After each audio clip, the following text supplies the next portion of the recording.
tuna mechi ngumu. Kwanza tuna mechi mbili. Mechi mbili kivipi? Tuna mechi na Pamba, mechi ya kwanza, lakini tuna mechi katika kanda ya Ziwa, ni mechi ya pili. Una maana gani Kisugu, unanichanganya kwa sababu huwa siku zote tukicheza kwenye kanda ya Ziwa tunakuwa na upinzani mkubwa. Achilia timu. Na moja ya sababu sisi mwaka jana kukosa ubingwa tulianzia katika kanda ya Ziwa dhidi ya Pamba ya Mwanza.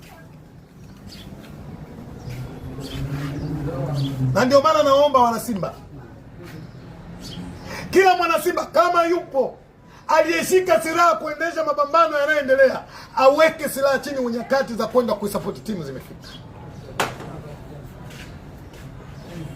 Leo tuko kwenye kanda ya Ziwa tunacheza na Pamba ya Mwanza, na niwaambie wana Simba, tukafanikiwa kuchukua point 9 katika kanda ya Ziwa, mimi natangaza rasmi mwaka huu Simba anakwenda kuwa bingwa wa ligi. Kisugu, weka sawa. Unasema kwamba tukifanikiwa kuchukua pointi 9 katika kanda ya Ziwa, wallahi na hapa natangaza rasmi Simba tunakwenda kuwa mabingwa wa ligi ya NBC. Kwa hiyo Simba akichukua tu pointi 9, ubingwa wa ligi kuu mnabeba.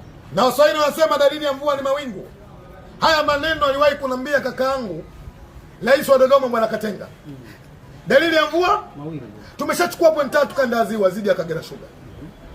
Na inshallah Mungu ikimpendeza, na jitihada zilizopo wana Simba wanaosimama kwenye dua na sala kuiombea timu, waliosafiri kutoka mkoa mmoja kwenda mkoa mwingine, tutakwenda kuchukua pointi 3 zidi ya Pamba ya Jiji. Na tukimaliza pointi 3 Pamba ya Jiji, tutakwenda kuchukua pointi 3 zidi ya Singida Black Star. Lakini wao wanasema kwamba kutokumfunga Yanga Afrika ndio kunasababisha nini kukosa ubingwa. Hakuna hesabu unaweza kutoka moja kwenda kwenye 20. Ukiona maana gani? Ukiona mtu anatoka moja anakwenda 2. Na ndio maana mimi nazungumzia kanda ya Ziwa, ndani yake nazungumzia Pamba Jiji. Tukitoka Kagera tunacheza na Pamba Jiji. Tukitoka na Pamba Jiji tutakwenda kucheza na nani? Na Singida Black Star.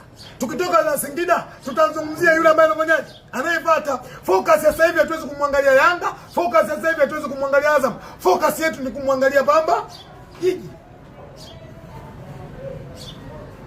Jana nilipata bahati nzuri ya kuongea na wachezaji wa Simba. Wanasemaje? Moja, nilikuwa na wakumbusha wakumbuke mwaka jana namna ambavyo tulivyokwenda kucheza na Pamba Jiji.